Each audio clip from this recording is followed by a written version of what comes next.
नमस्कार, आप देख रहे हैं हमारा डिजिटल प्लेटफॉर्म और मैं हूं आपकी अपनी गरिमा, हाजिर हूं एक बार फिर से आपके बीच एक नए वीडियो को लेकर के। आज की ये जो कहानी है वो किसी राजनीतिक बयान या फिर किसी चुनावी वादे या यूं कहे कि किसी सियासी टकराव की नहीं, बल्कि उस परिवार से जुड़ी हुई है जिसका नाम आते ही देश की राजनीति, सत्ता और विरासत अपने आप याद आ जाती है। जी हाँ, सही समझा आपने। हम बात कर रहे हैं गांधी परिवार की, प्रियंका गांधी और रॉबर्ट वाड्रा के बेटे रेहान वाड्रा की, जो अब अचानक सोशल मीडिया और राजनीतिक गलियारों में चर्चा का विषय बन गए हैं। वजह है उनकी निजी जिंदगी से जुड़ा एक खबर।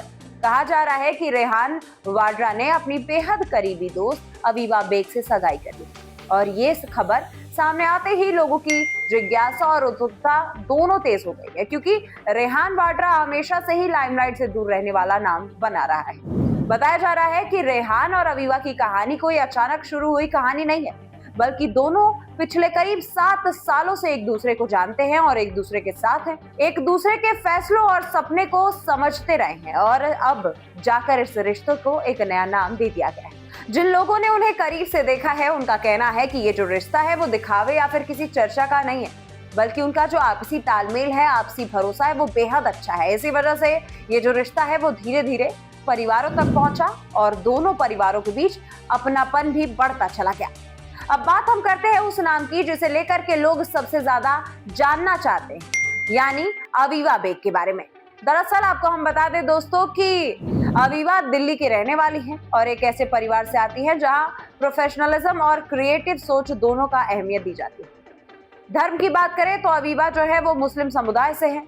उसके बाद उनके पिता की अगर हम बात करें तो उनके पिता इमरान बेग कारोबार की दुनिया में जाना पहचाना नाम बताए जाते हैं और उनकी मां नंदिता बेग इंटीरियर डिजाइनिंग की दुनिया में अपना अलग पहचान रखती हैं। यानी अवीवा ने जिस माहौल में परवरिश पाई है वो मेहनत, आत्मनिर्भरता और अपने काम से पहचान बनाने की सोच से शुरू हुआ है। अवीवा ने अपनी शुरुआती पढ़ाई दिल्ली के प्रतिष्ठित मॉडल स्कूल से की है और उसके बाद उन्होंने ओपी जिंदल ग्लोबल यूनिवर्सिटी से मीडिया कम्युनिकेशन और जर्नलिज्म में डिग्री हासिल की। लेकिन दिलचस्प बात यह है कि उन्होंने कैमरे के सामने रहने के बजाय कैमरे के पीछे काम करने का रास्ता चुना। आज अवीवा एक प्रोफेशनल फोटोग्राफर है और प्रोड्यूसर के तौर पर काम कर रहे हैं और अपनी पहचान किसी बड़े नाम के सहारे नहीं, बल्कि अपने हुनर और मेहनत के दम पर बनाना चाहती है। कहा जाता है कि अवीवा कोई मौके पर गांधी परिवार की निजी पारिवारिक मुलाकात और छोटे कार्यक्रमों में भी काफी बार देखी गई।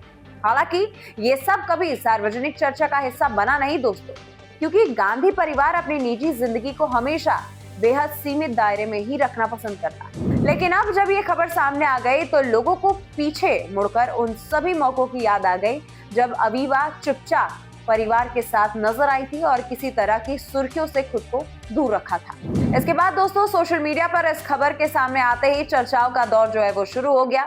कोई इसे एक नई शुरुआत बता रहा है तो कोई इसे देश के सबसे बड़े राजनीतिक परिवार की आने वाली पीढ़ी का निजी फैसला मान रहा है। लोग सवाल पूछ रहे हैं, अंदाजे भी लगा रहे हैं और अपनी अपनी राय बना रहे हैं, लेकिन इस पूरी कहानी के बीच एक बात साफ दिखाई देती है कि ये जो रिश्ता है वो राजनीति से ज्यादा भावनाओं और निजी पसंद पर फैसला लगता है, जहां नाम और पहचान से ज्यादा अहमियत दो लोगों के आपसी रिश्ते को दे दी गई। गांधी परिवार की पहचान हमेशा से सत्ता, संघर्ष और विचारधारा से जुड़ी रही, लेकिन इस कहानी में हमें एक अलग, बेहद अलग तस्वीर देखने को मिल रही, जहां एक माँ और एक पिता अपने बेटे के निजी फैसले से उसकी खुशी को प्राथमिकता देते नजर आ रहे हैं, जहां रिश्ते किसी राजनीतिक समीकरण नहीं बल्कि दिल की सहमियत से तय होते हैं। और शायद यही वजह है कि इस खबर ने लोगों का ध्यान खींचा है, क्योंकि इसमें सियासत कम और इंसानियत ज्यादा दिखाई देती है। अब सबकी निगाहें इस बात पर टिकी हुई है कि आने वाले वक्त में इस रिश्ते को लेकर के कोई तस्वीर सामने आती है या फिर